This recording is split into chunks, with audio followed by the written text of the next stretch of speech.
Olá meus amigos, como vocês estão? Bora para mais um vídeo. Se inscreva no canal se ainda não for inscrito e nos siga também no Instagram e entre no nosso grupo do Facebook. Está tudo aqui na descrição. Um bom vídeo a todos.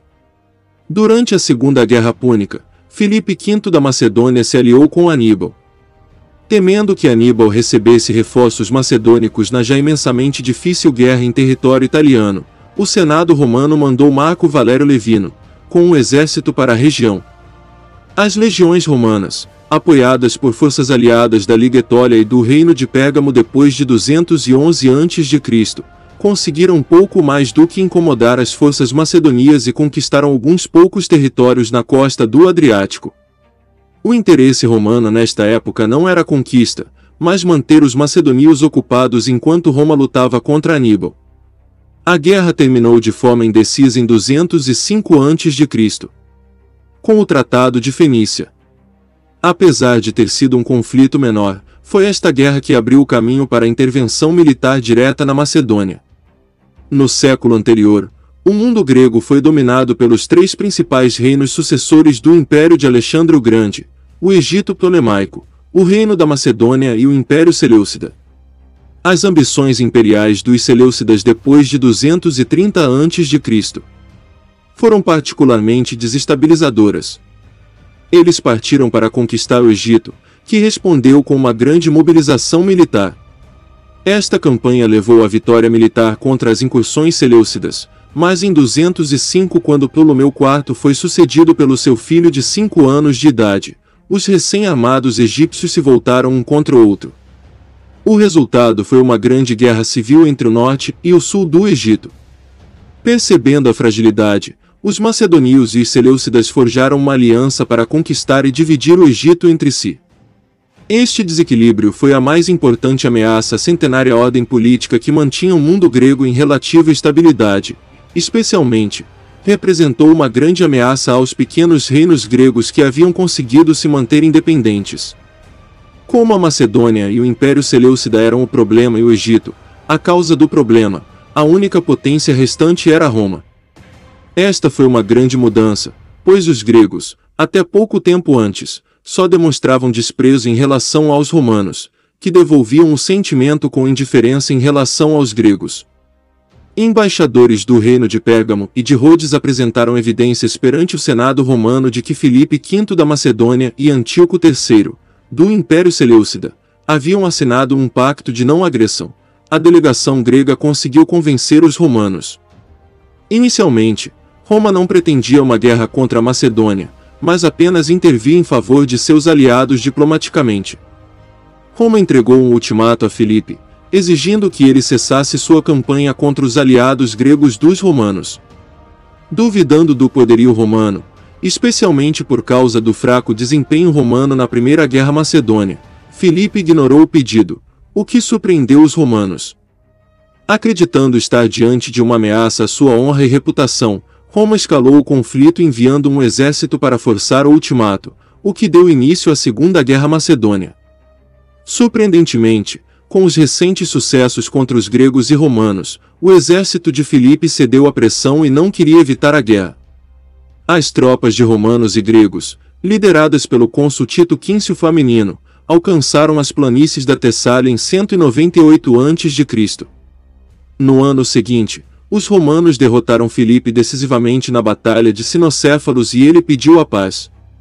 No resultante Tratado de Tempe, dando fim à Segunda Guerra Macedônia, Filipe foi proibido de interferir em assuntos fora de suas fronteiras e teve que entregar suas recentes conquistas na Trácia e na Ásia Menor. Os romanos não tinham interesse em conquistar a Grécia. Após o acordo de paz, Roma retirou todas as suas legiões da região. Com o Egito e a Macedônia enfraquecidas, o Império Seleucida passou a agir de forma mais agressiva, colecionando sucessos no mundo grego. Quando Roma deixou a Grécia depois do final da Segunda Guerra Macedônia, acreditou ter deixado para trás uma paz estável. Porém, ao enfraquecer a última potência adversária dos Seleucidas, o legado romano foi justamente o oposto. Não apenas os aliados romanos na guerra contra Filipe passaram a buscar ajuda contra os Seleucidas, mas o próprio Filipe buscou uma aliança com Roma. A situação ficou ainda pior quando Aníbal se tornou o principal conselheiro militar do imperador Seleucida, e, segundo os romanos, acreditava-se que os dois planejavam a conquista militar direta não apenas da Grécia, mas da própria Roma.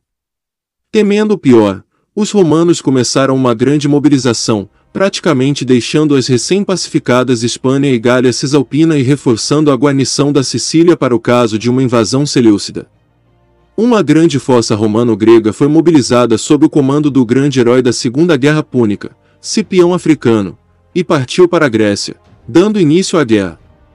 Depois de algumas batalhas iniciais, que já revelaram sérias fraquezas dos Seleucidas, Antíoco tentou usar a força romana contra ela própria na Batalha de Termópilas, exatamente como haviam feito os 300 espartanos séculos antes contra o poderoso Império Persa.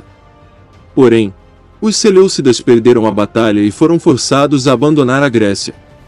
Os romanos, não satisfeitos, perseguiram os Seleucidas e cruzaram o Helesponto, e foi a primeira vez que um exército romano pisou na Ásia. O confronto decisivo foi na Batalha de Magnésia, que acabou com uma vitória total dos romanos. Os Seleucidas pediram a paz e Roma forçou Antíoco a ceder todas as suas conquistas recentes perante os gregos.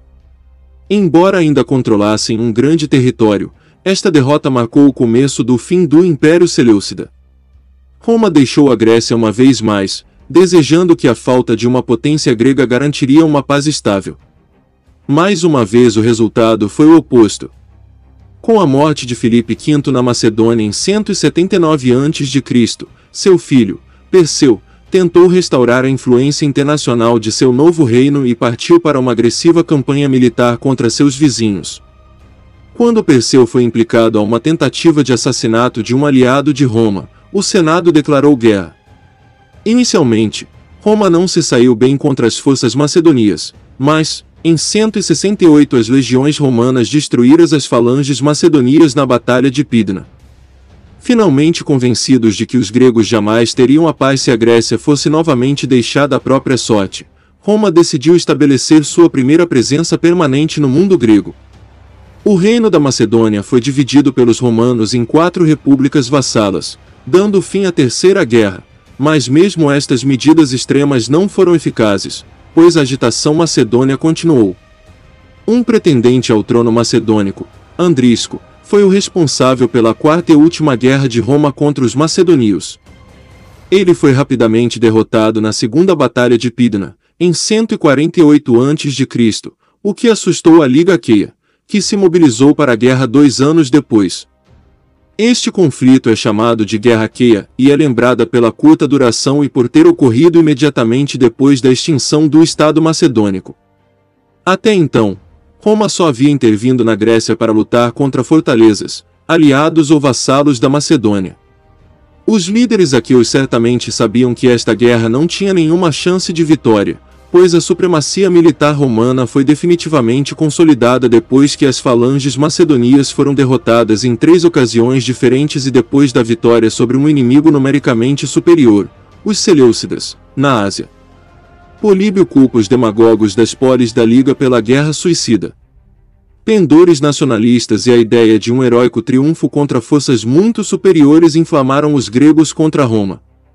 Como punição, os romanos destruíram completamente a cidade de Corinto em 146 a.C., o mesmo ano no qual Cartago foi destruída. Após essa última guerra contra a Macedônia, o domínio romano da Grécia teria início, e a Grécia seria uma das regiões mais importantes do futuro Império Romano. Vários romanos se inspirariam na cultura grega para formar o império mais poderoso que o mundo já viu.